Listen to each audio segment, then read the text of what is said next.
in replacing the round globes in education with my girls' continental planetary globes. The round globes is a very irrelevant object that is in education. And it is supposed to be irrelevant because it is not a representation of the gorgeous and most powerful entity that exists, which is the land. That is man's stupidity. Again, the creator of existence created its property such that no one could ever look at it, meaning in its totality. And so, as people go about their day in existence, observing certain things, looking at certain things and analyzing things, and even gawking at these things, they're supposed to. But they can't look at and gawk at the land's totality because it is an impossibility. So the stupid men of scientists and space people created a little round, disrespectful object and call it the globe.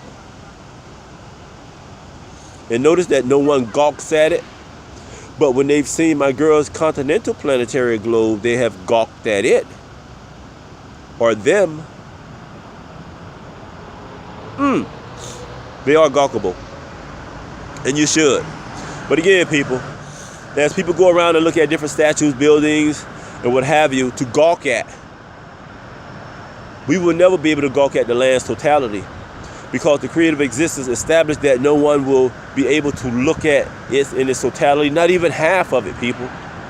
That's why we pretty much don't even care about it. We don't give a damn about it, but we were never supposed to allow stupid men or humans to ever say that there was anything greater than it.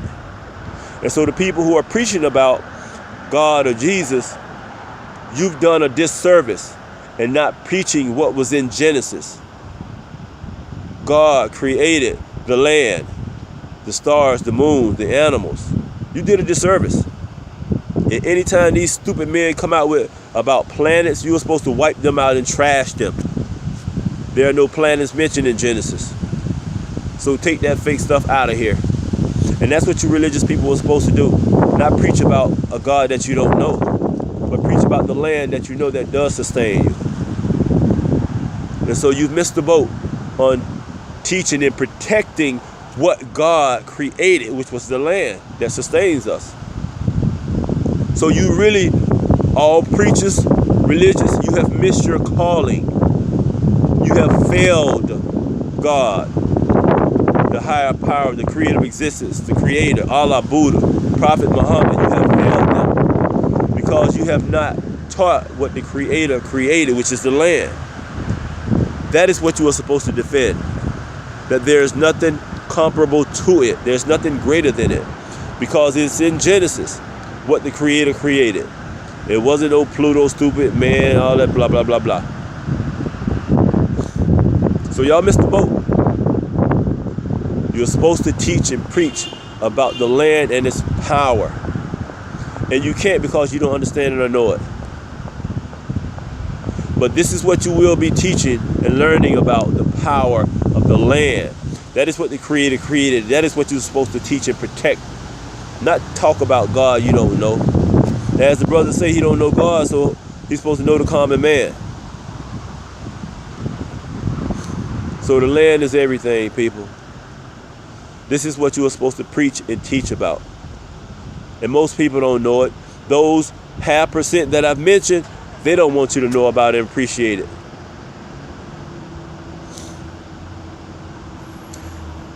And I'm going to tell you that you do appreciate it and love it. You just don't know it.